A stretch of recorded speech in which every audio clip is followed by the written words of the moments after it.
If we could please have the acknowledgement of land, Trustee Poitras. Oki, welcome to our division office located on the traditional land and territory of the Niitsitapi, Piikani, Kainai, and Siksika, the Blackfoot people, within the Treaty 7 region of southern Alberta. Thank you. We will now stand for O Canada.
All right, moving on in our agenda, a recommendation that the June 15th, 2021 consent agenda be approved by the Board of Trustees as presented or amended. Can I get someone to make that motion? Trustee Long? Any discussion? Seeing none? All in favor? Thank you. Passed.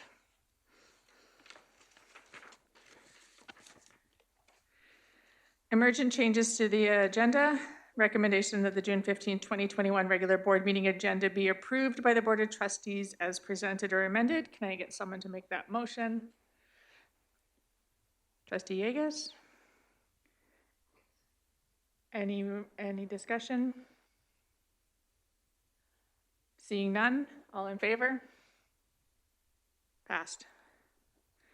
Declare conflict of interest. Recommendation that the Board of Trustees declare if they have any conflict of interest relating to agenda items from the June 15, 2021 board meeting, and if so, should declare them. Seeing none. Moving on to action items. E1, board meetings and meeting of the whole dates. Attached for your review is the draft proposed board meeting and meeting of the whole dates.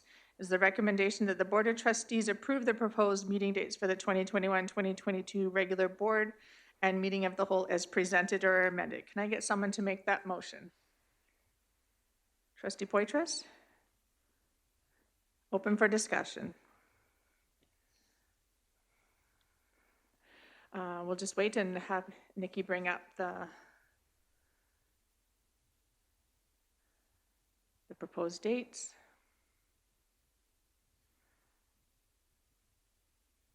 There we go. Right now, we just have some dates set as placeholders. The dates for sure that we need to keep is the September 21st, 2021 is our last board meeting, is potentially for our board. And then Tuesday, September 14th, that will be the meeting of the whole. So that was also set prior to the board meeting for this board.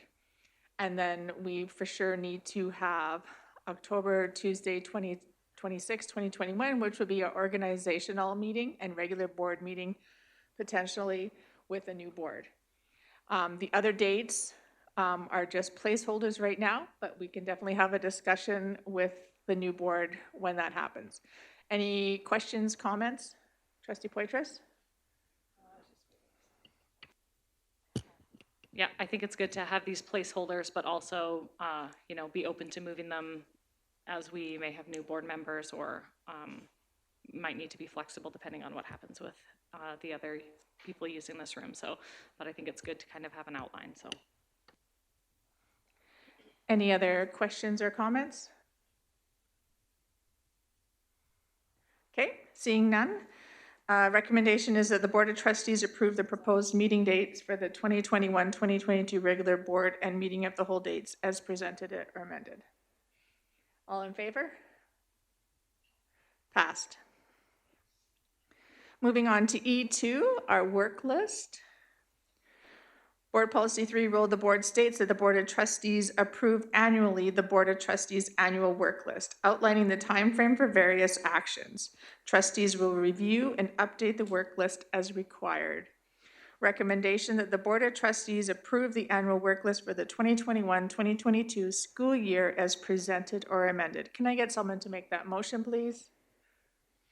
Trustee Burdette?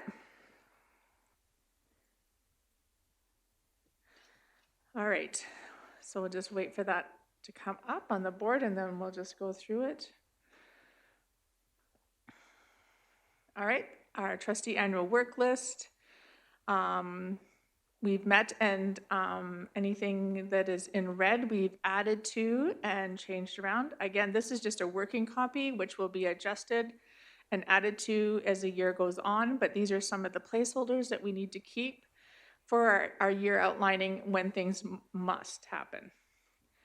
So I don't know if there's any questions or comments around any of this. We can just scroll down it quickly here. We just added, right now we have our audit committee, so it changes how our financial reports are presented to us at board meetings, so we've adjusted that. Our AERR is reported at a different time now too. We've adjusted for that. IMR is in December now, and then of course when we have elections we have to appoint a returning officer in our pre-election years, so that is now done in December as it is now open earlier in January. Determine dates for our CEO board evaluations. Because we now are doing those in June, we needed to determine dates ahead of time. Everything else is pretty much straightforward. So any other questions or comments? Okay. Seeing none, the recommendation that the Board of Trustees approve the annual work list for the 2021-2022 school year as presented or amended. Any opposed? Oh, sorry, all in favor. I'm used to doing it over virtual. Passed. All right, moving on to our rural caucus budget. Trustee Yegus will review the proposed cost recovery by the rural caucus of Alberta School Boards. Recommendation that the Board of Trustees of the Livingston Range School Division pay a recovery cost of up to $866.86 to the rural caucus. Trustee Yegus, are you making that motion? Okay, I'll open up the floor to you. Okay, you have should have the budget. Okay, there it is. Basically, they're keeping the budget the same as last year, with the idea that this year, or this coming year, they'll probably be going live rather than just having virtual meetings, although all executive meetings are virtual. So they plan on keeping the budget as is, and the cost to the board, of course, is based upon what the actual cost, and then they invoice the boards for the actual cost, which will probably not be 8, what the budget says. So, any questions? Any questions for Trustee Yegus around the budget?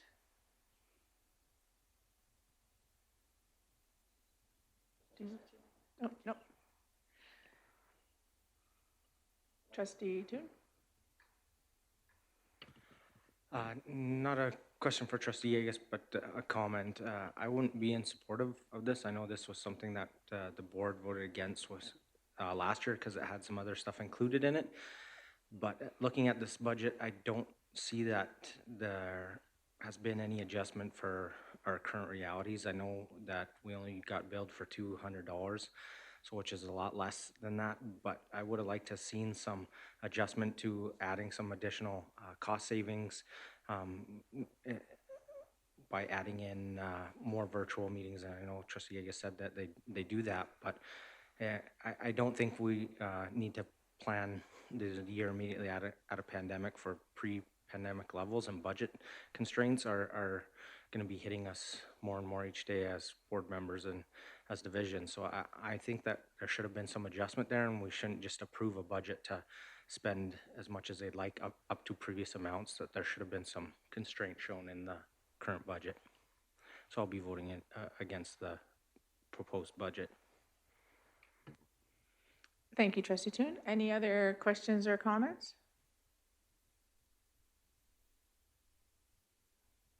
Trustee Yeager? This budget was based upon the year that we had when we were able to go to meetings. Other than the executive meetings, the only other meetings, if you'll notice in the budget, are the ones like when the Rural Caucus meets at the same time as the ASBA, it's out, or when they have the Rural Symposium. They always try to meet at the same time so that the travel expenses are not there.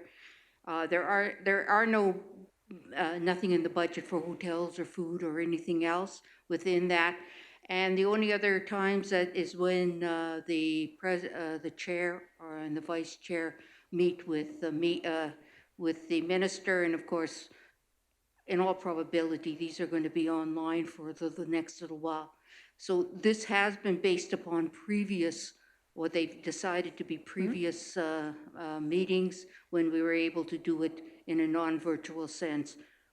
It's very hard to make these decisions or make this. So there has been, this is about the amount of the budget that has come down for the last 3 or 4 years, actually. It hasn't been it, but in terms of changes, if we go to all these meetings, this is what they estimated would cost. Thank you. Trustee Yeager? Or sorry, Trustee Poitras? Thank you. When it's talking about mileage and meals and attending these meetings, I know last year they had said that they wanted the chair to attend and also the vice chair. Is this showing just for the chair to attend, or like this meeting where it says all executives, that's like their regular meeting? When they're going to other meetings, is it just one who's attending? Just usually one, yes. Yeah. And in the last 2 years, basically, well, the 15 months, when they meet with the minister, which is the primary one they meet with, it's all been virtual. Trustee McKee?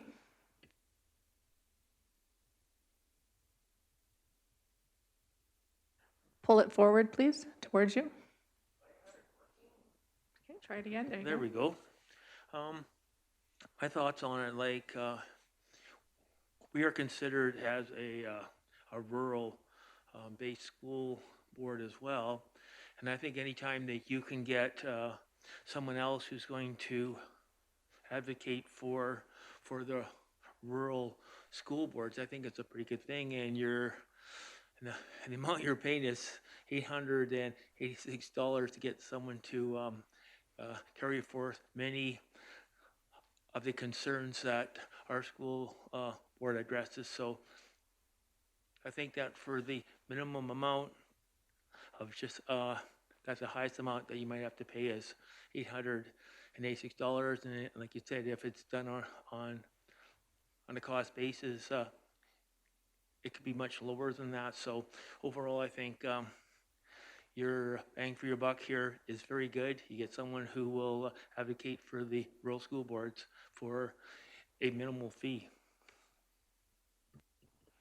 Thank you. Any other questions or comments? Trustee Poitras? Yeah, I agree with you, John. I was not really aware in my first couple of years as a trustee what we got out of this or what was involved, but I think that it has a big impact on us and that we get a lot out of it.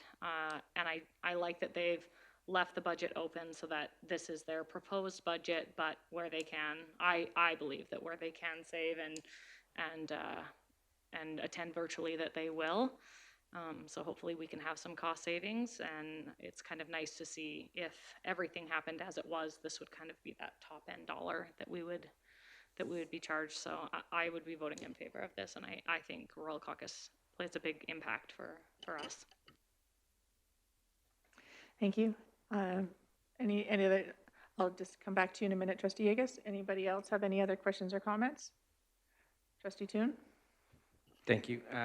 I do agree that Rural Caucus does great advocacy, but there's going to be a big turnover with the executive and with trustees in the next election.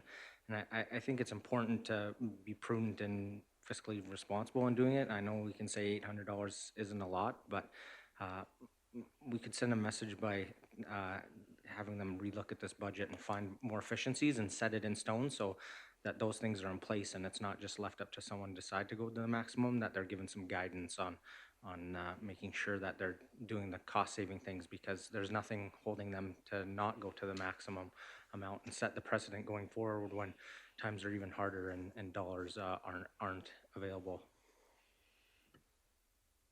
Trustee Toon, are you suggesting a motion? I say we vote against the motion like we did the previous year and send the message that we don't accept the budget. It doesn't mean we're not part of Rural Caucus. We've been part of Rural Caucus the whole entire last year after not voting against the budget. It's like at ASBA when multiple boards continually vote against the budget and still stay members. It doesn't remove us from a seat at the table. I just think it helps send the message that we want them to be more fiscally responsible and come back with plans that show the current reality. Anybody else have any questions or comments? Just before I let you close, Trustee Yegus, I'll just make a little comment. I've been participating in the Rural Caucus now for a couple of years, and it has a huge benefit when you're able to dialogue with other boards that are rural along with yourselves, and they do advocate towards the government. I think that the executive does not get paid very much for their work, and I think that the people that are on there do not get paid very much. I think this is a very small budget for them, and so I think that they are being fiscally responsible on this because they are not. There's a lot of work that goes into it. I think that they do not get paid for. So those are just my closing comments. Trustee Yegus, would you like to make closing remarks? Yeah, thank you for those comments from others, other trustees. Yes, I agree. The only cost that, as an executive, by attending the meetings, we get paid for is the time, and that's the same as what the ASBA people do when they go to committee meetings and that. So the cost is minimal. And if anybody, and I know Trustee Poitras attended the mental health one, they're sending the results, and those have been published, and I think the chair has got a copy of the results. If you haven't, I'll be sending that out because they're sending it to the minister. It's a long one, and there were, I can't remember how many of the 40-some boards responded to that. There is some very, very interesting comments and suggestions made regarding mental health.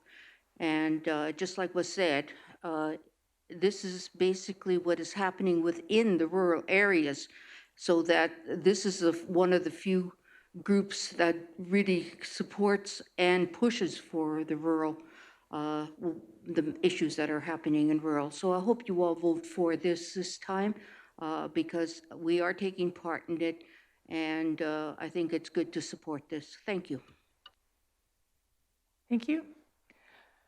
All right, well, the recommendation on the floor that the Board of Trustees of Livingston Range School Division pay a recovery cost of up to $866.86 to the Rural Caucus. And opposed? All in favor, sorry. Passed. I'll catch on yet.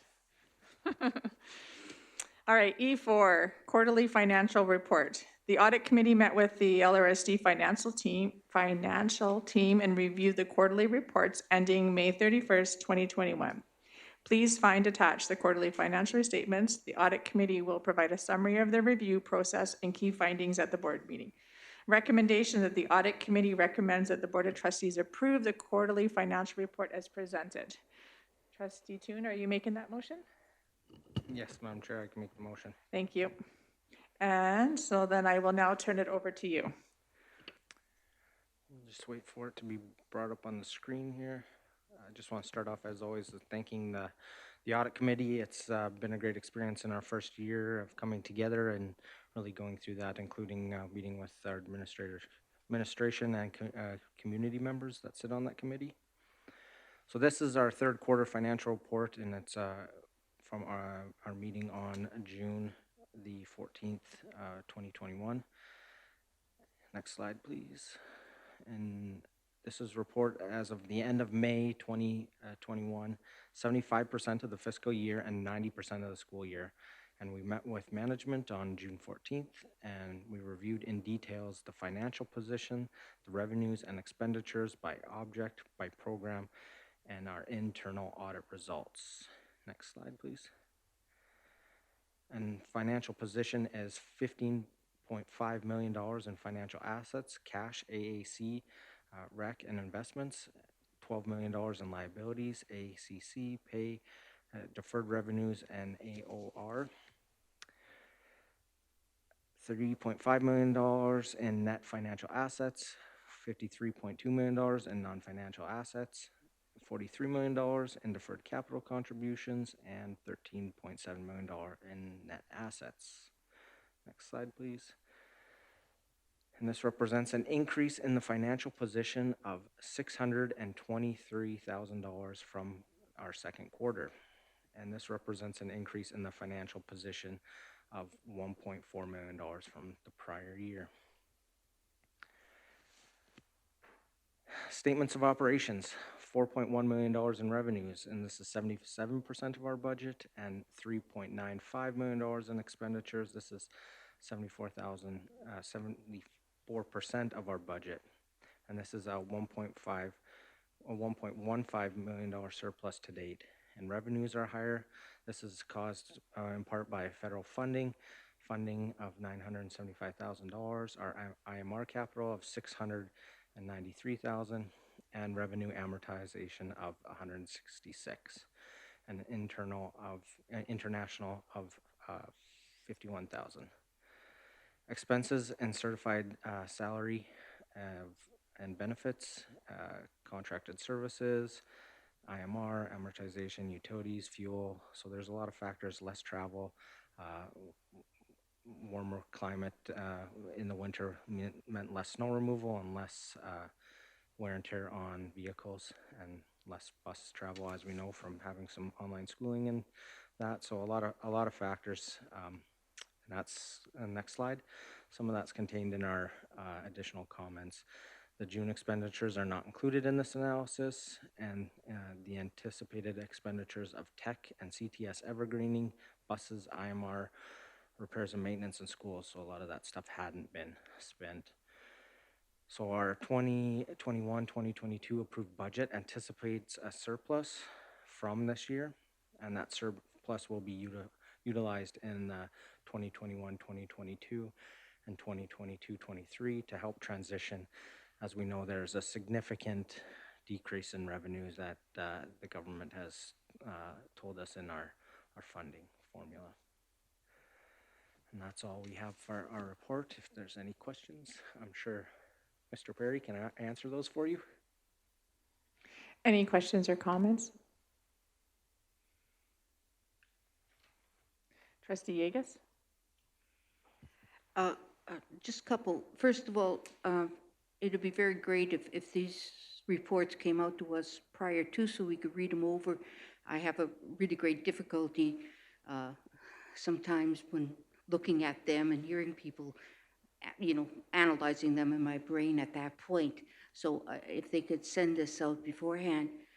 And the other thing is maybe when they're doing the report, I know they go and they analyze the budget, but we should, as a board, be approving some of the budgets and everything else. Well, maybe putting it in such a way that it's just sometimes it's hard to read and look at, so or understand. Just a couple suggestions. Thank you. Thank you, trustee Yegas.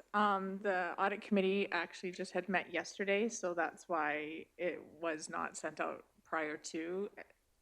So maybe in the future, we can see about adjusting of dates and stuff, but as the committee just met and went over everything last night, and so we figured the presentation would work well this way, as it explained everything that they looked over, but in a condensed version. Yeah, any other comments around that? Does anybody else have any questions? Trustee McKee?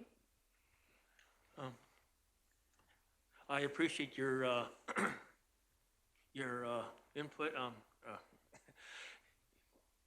There's so many budget numbers and various reports and statements of operation. Like, there's a lot of different reports that go into making your financial statement, and I appreciate Mr. Perry and his support staff for actually going through it with the audit committee. He goes through it step by step, and we go through a lot of different presentations as part of the budget. So, I mean, if I was just to look at this, you know, as a three sort of brief summary on it, I would feel somewhat, you know, well, not overwhelmed, but there's a lot of numbers there that you're just taking for granted that they are correct. So, I don't know, you prepared a quarterly financial statement summary report. Is that available to the other board members, Mr. Perry?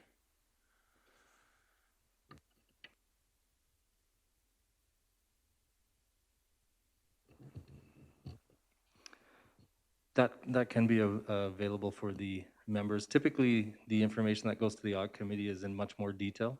And so what the audit committee does is then bring a report back to the board with regards to the fact that they've gone through the information in detail, because like John alluded to, we go through every line item in detail. There's lots of questions and lots of answers.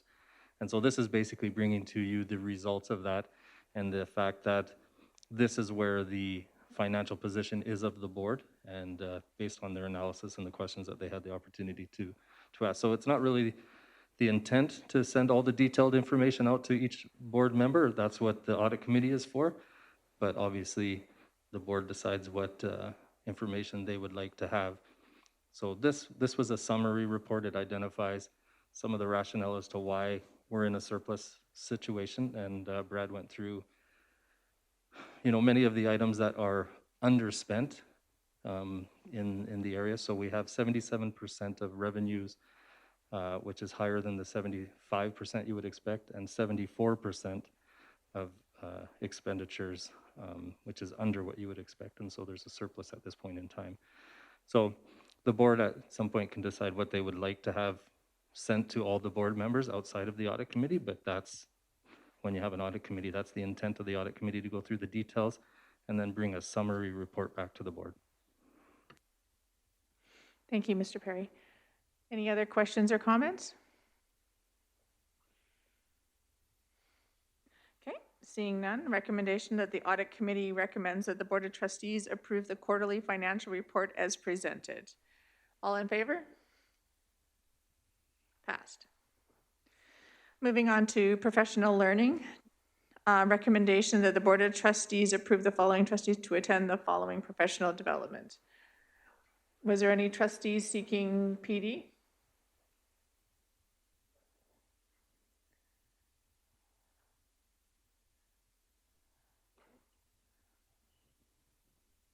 Nobody is seeking any PD up and coming?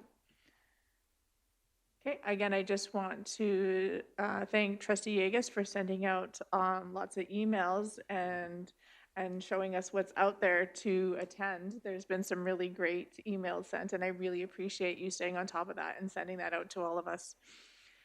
Okay, seeing no PD up and coming, thank you. All right, we'll move on in our agenda to discussion items. Review of AP 5118 disposal of furniture and equipment in response to the March 16th, 2021 board motion 20-116. Trustee Long moved that the Board of Trustees direct administration to review the process used in the sale or disposal of divisional-owned property to increase transparency and report any changes to the board. Mr. Perry, Associate Superintendent, Business Services, will go through how the divisional administrates the disposal of furniture and equipment based on Admin Procedure 518 in current practice. Mr. Perry. Okay, if I can figure this mic thing out, I'll be great. Okay, I thought the first thing that I would do, obviously the document is within your board package, Admin Procedure 518. Based on the board motion, I reviewed some of the other admin procedures around the surrounding area, so Foothills, Prairie Rose, Lethbridge, those types of boards, to see what's in their admin procedures. And to tell you the truth, the admin procedures are very similar. There's slight changes here or there, or differences here or there. But the intent of the motion was to ensure transparency in the process. So I'll just go through real quickly what our processes are right now based on the admin procedure. I won't read it word for word, but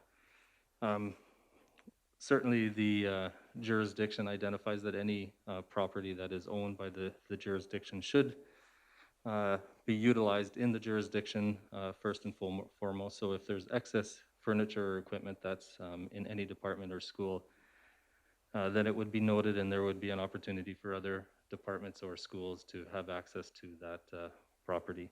And there's a process that we would go through for that.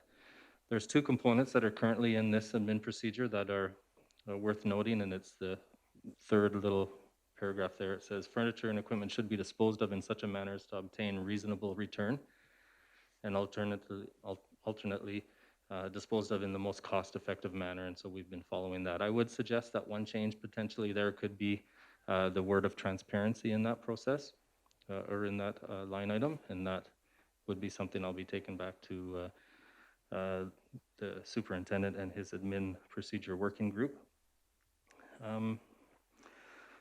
Beyond that, the list of items comes to the associate superintendent and I let the schools know. If there's no takers, then we arrange a sale in line with current legislation. So if it's greater than $50,000, we would follow legislation in regards to how we would dispose of that property. If it's less than $50,000 but greater than $5,000, we typically look at a tender or an auction as a means of disposing of the property. If it's less than 5,000, actually even if it's greater than 5,000 but less than 50,000, it's tender or auction, or let's see, by other means determined to be appropriate by the associate superintendent. So some of the things that we looked at in the disposal of other property is how much we typically get for the item. Sometimes in the auctions, we pay commission, which means it reduces the amount that we would get.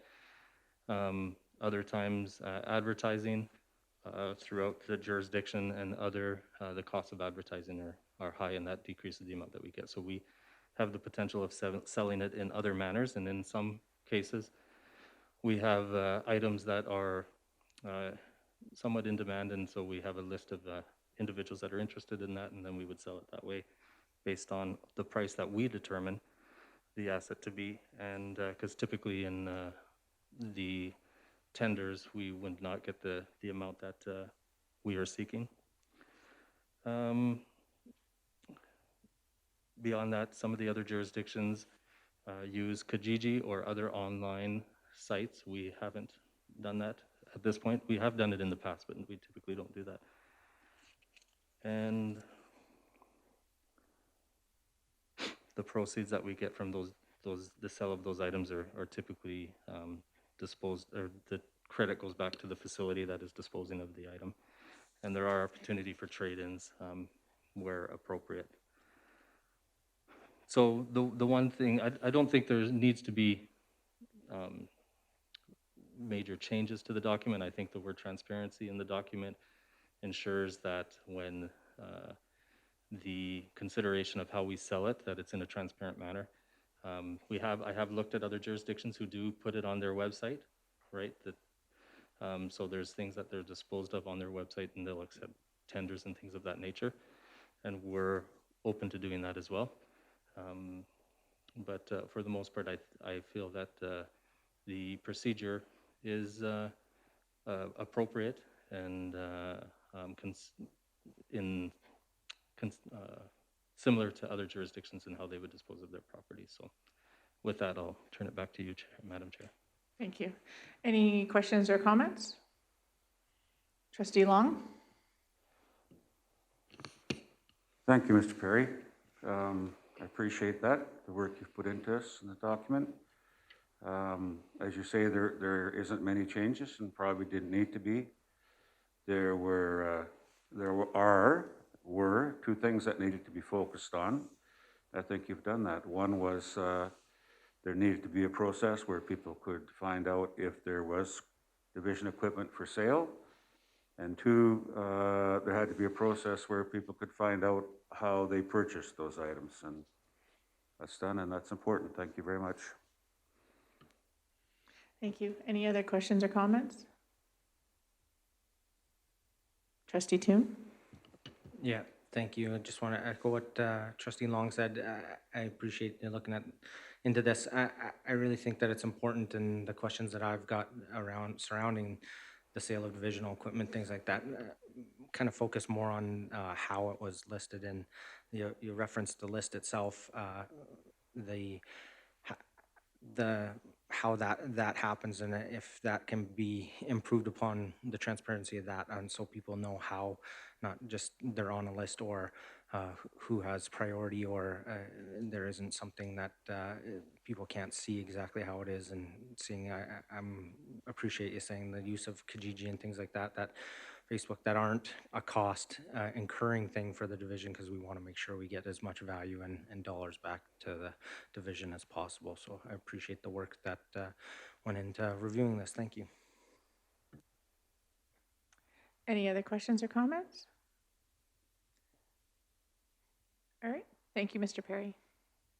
Moving on to F2 awards. The awards committee will announce the winners of the Dr. Lloyd Cavers Leadership Scholarships, Livingston McLeod Bursary, and the NMEX Scholarship.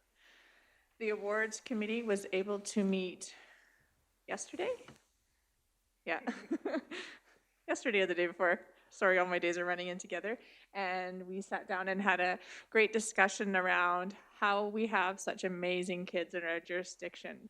And it's always really hard to pick an overall winner when it comes to Lloyd Cavers and the leadership, and along with our NMAX scholarship and our Livingston McLeod Bursary. I'm super proud that all our schools are able to present a student forward that they feel deserves this. So I'll just go through the list of the nominees right now, and then we'll announce the winner of our Dr. Lloyd Cavers first. So our candidate number 1 is from Crowsnest Consolidated, and I hope I say the name right. Georgie Mercer Penny. Candidate number 2 is from FP Walsh, Nick Housingay. Candidate number 3 is from JT Foster, Grace Fawcett. Candidate number 4 is from Livingston, Indy Magarva. Candidate number 5 is from Matthew Halton High School, Nicole Kirkness. Candidate number 6 is from Willow Creek Composite, Marty Kitchen. And our overall candidate winner is from Matthew Halton, Nicole Kirkness.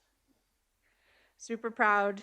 And so we will recognize all of them and our overall winner probably later in the new year. I guess this is our last one, but they will be recognized at their schools too. Our NMEX scholarship, we have one from Livingston, Logan Olson, and from Livingston McLeod Associate Bursary, from Crowsnest Consolidated, we have Joshua Irwin. Those are all, and then we also have our 2020 Honoring Spirit Student Award nominees. These are presented, all the names are presented forward, and these are our nominees that were received honorable mention. Thank you, Trustee Toon. Tess Provost, and Christina Lessert. So super proud of all our kids and just wanted a huge congratulations to all of them. And so I don't know if there's any other questions or comments, but yeah. Does anybody have any additional comments or anything or? Awesome. Thanks, guys. Moving on in our agenda. We're like way ahead of schedule, so good thing that Mr. Kuzik is here with us today.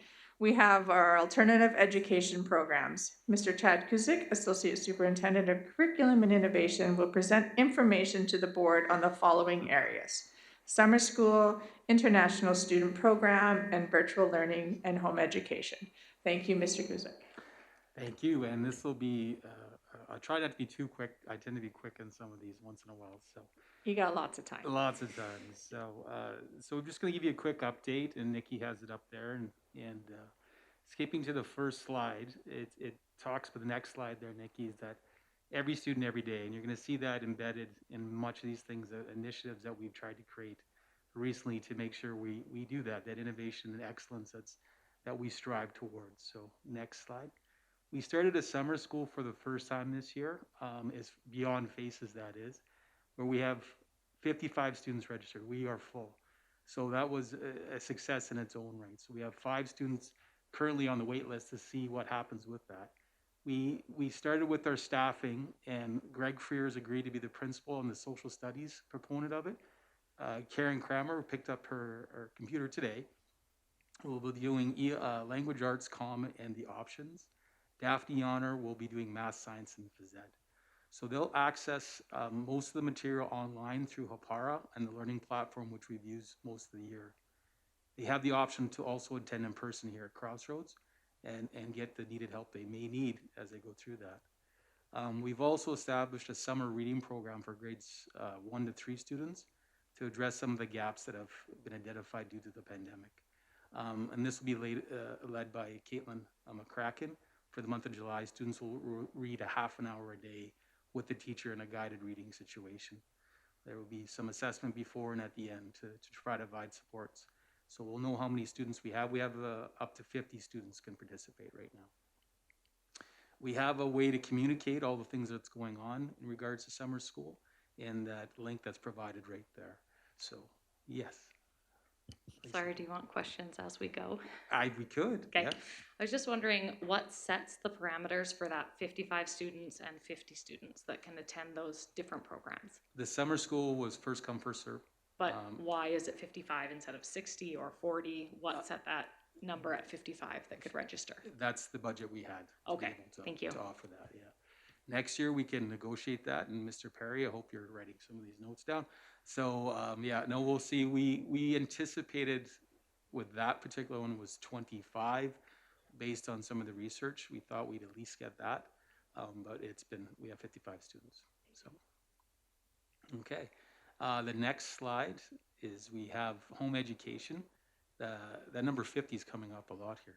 At this point, approximately 50 students have confirmed they're planning to continue home education with us next year, based on the connection with parents we've been trying to do to get some idea of the resources and program we'll need to offer.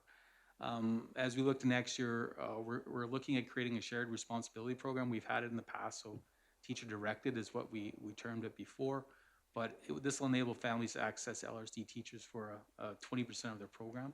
And we've hired Deandra Franzen to work part-time to provide the programming for these students, which includes things like phys ed, art, and some of the options. So we have that in play right now.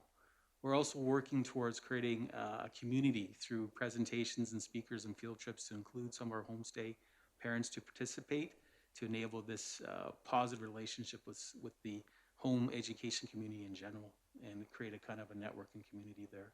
And we'll still continue to offer paid subscriptions such as Raz Kids, IXL, and Athletics for those parents. International. So we've grown based on demand. We're growing, and so what we've done is we will implement a distributed leadership model in the form of a committee. No longer can it be Chad and Jazz trying to figure some of this stuff out. So We're going to ask for Anthony and Carly to also support with their homestay coordinators as well, to be able to work together, to be able to make some decisions and grow sustainably, but more importantly, making sure we're effective in the way we're delivering the program to students.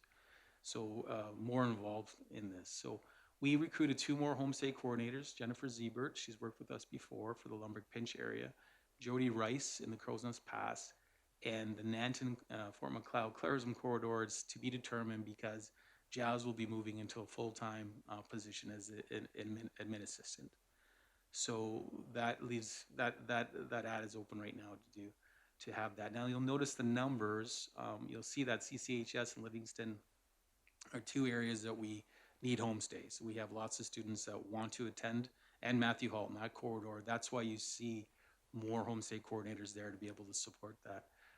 And Jazz has done a fantastic job with FP Walsh, Willow Creek, and JT Foster. So we'll maintain those numbers there and the coordinator there, but we're trying to develop more homestays. So it looks very promising for next year. It goes without saying, it's all dependent on the regulations to see if students can come or not based on the pandemic and where we're at that situation. So, but that's what we're forecasting for next year. Virtual school. So we've been surveying parents online, gauge interest in pursuing a virtual school in 2021-22. It's tough to gauge the interest of students until September, to be honest with you, all the changes that have taken place. But we continue to work with families and students to identify what needs will need to be met. So, so we anticipate we will have a virtual school next year, and that we'll be offering this flexible learning and taking what we learned this year to devote to next year and beyond. So what we're going to do is we're going to leverage our current outreach teachers and school programming to offer mutual benefit programs for all the division. So kind of similar to what we had before, the structure in which we had out of the outreach is to leverage the teachers and their expertise in that environment to create a learning that's online for those students that are virtual.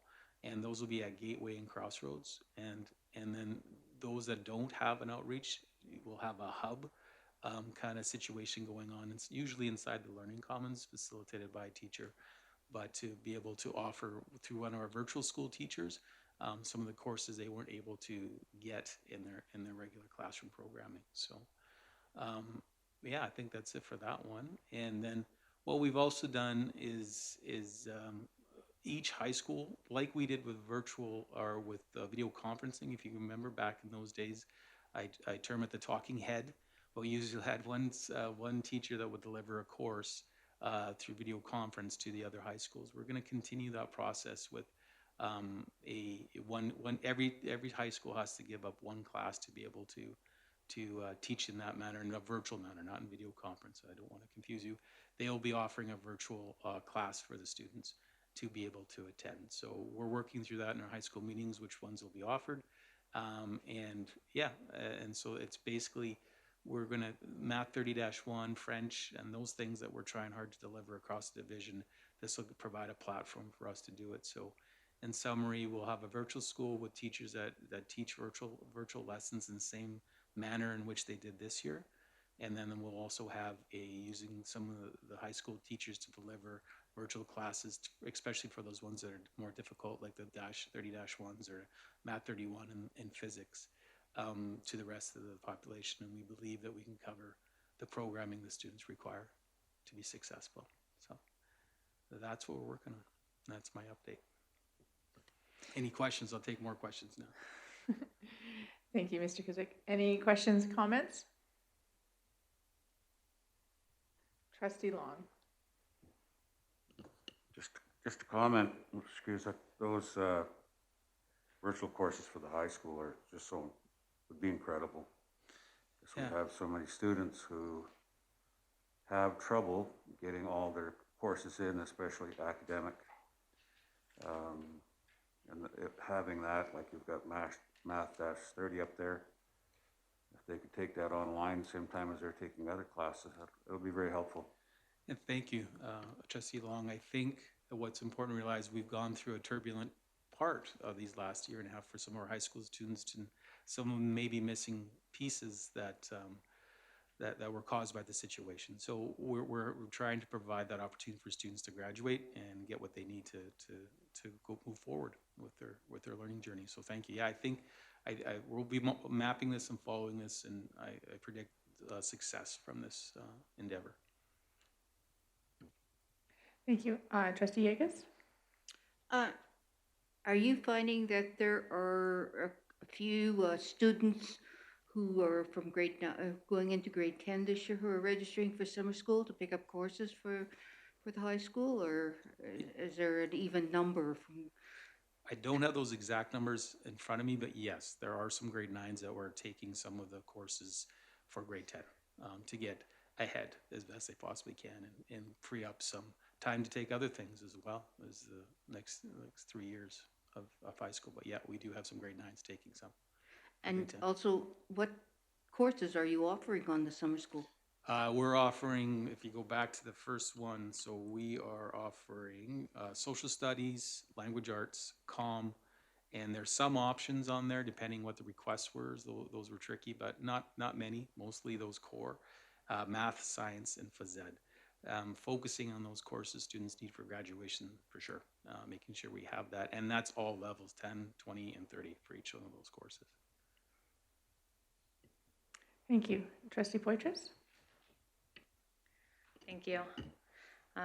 One of the biggest struggles that I noticed when we moved to Fort Macleod into a smaller center is that at the beginning of your high school career, your timetable kind of has to look just so, depending on what you want to take. If you want to take your chemistries, they have to line up because they're only offered at certain times on certain years. And I just think that this is so amazing that we're moving into being able to offer online classes, summer schools, things like that, so that if you move here from Calgary and you want to do Chem 20, but it was offered last year and now you're going to have to wait and do them both in grade 12 or whatever it is, we're finding ways to work around that and take that negative aspect out of rural education, because getting a rural education can have so many benefits. Being place-based and all of those things are so wonderful, but it could be a little tricky. And I think that our division, and you in particular working with this, have opened up so many doors and will allow our students to be able to be a little more flexible, get the classes they want, and if they change their mind halfway through, they're able to access these things in different but still meaningful and important ways. So I just commend you for the work that you've done, and that our division is focused on every student every day and making these things happen. So I just think it's excellent. Thank you. Thank you. Trustee McKee? I was just interested, what's the Livingston school? I think you said you had up there that there were 7 international students. Are any of those students taking part of the ski academy, or do you get still getting a lot of students coming from the Crowsnest Pass or that area, Pinch Creek, enrolling in that ski academy as well? So 2 questions are about international students and about other students coming into the at the Lumbrick School. So the answer is an easy one. It's yes to all those questions. So yes, those are all ski academy students that are coming of the 7. We would have had 16 if we would have found homestays for those students. So, but it's difficult to find homestays in the corridor. We are still having students come from the Crowsnest Pass and Pincher Creek to the program. Thanks to the efforts that were taking place from this group, the program is up to 65 students projected for next year and growth the year after. So, being able to continue on as best we could this year has allowed the program to flourish in some ways. So yes, it's still growing and it's still very, very much the students want to attend. So. Mr. Perry?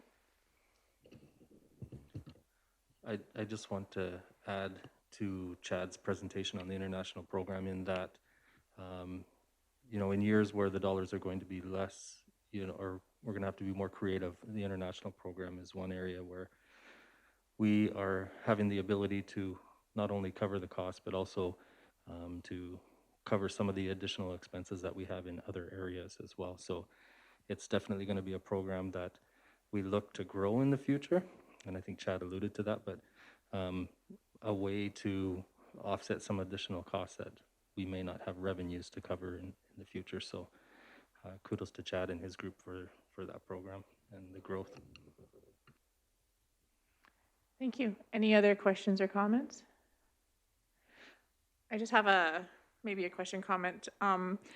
This is our first summer for doing this with our summer program. I'm excited to look back on it and just see how well it went and look at the data and just potentially move it into the next summer too. Like I'm excited to see how this all works and that the kids get out of it what they're put into it and that everybody has a really good experience. I think it's super important that we have it. And so I'm excited to just see how it moves forward from here. So even room to grow, I guess, if it can too.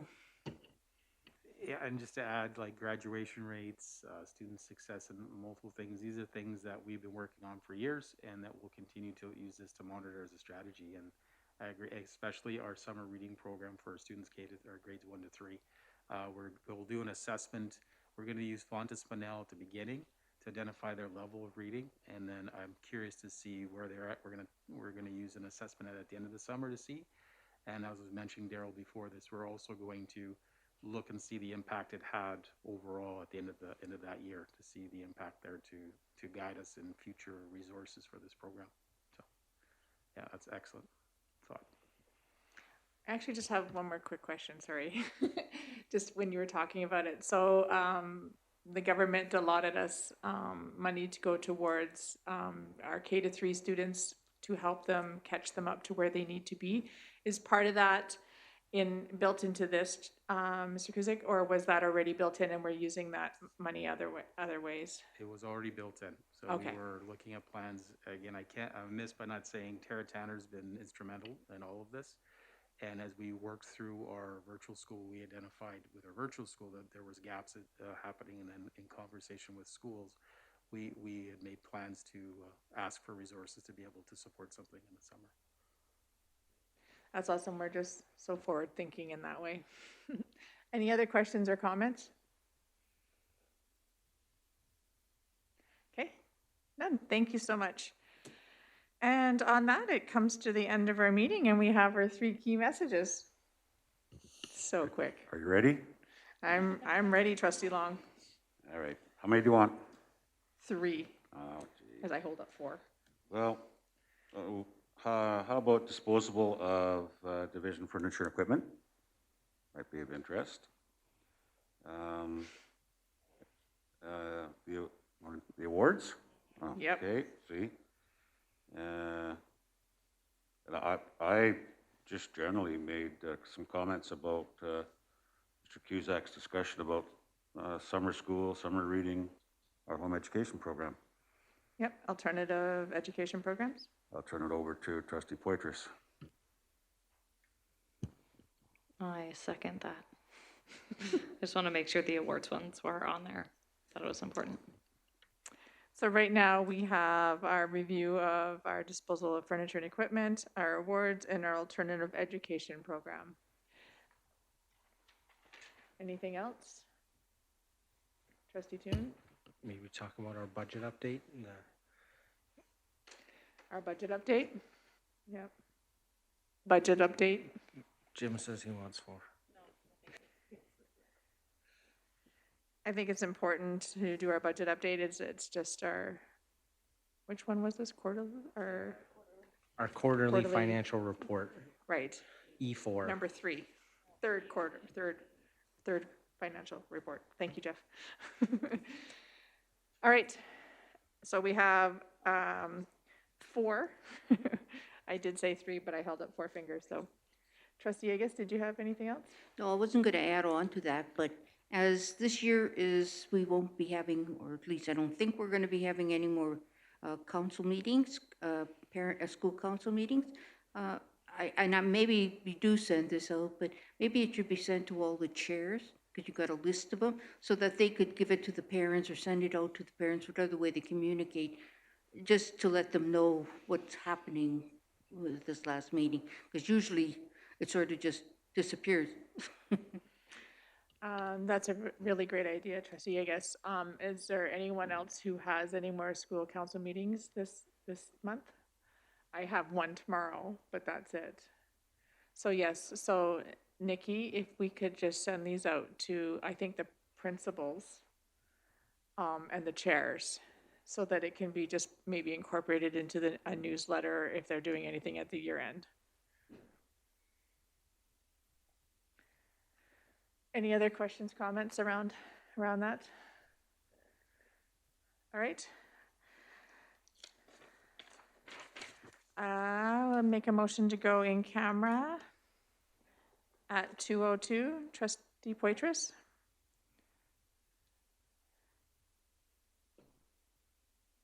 All right. Thank you, everyone. Thank you, Savvy.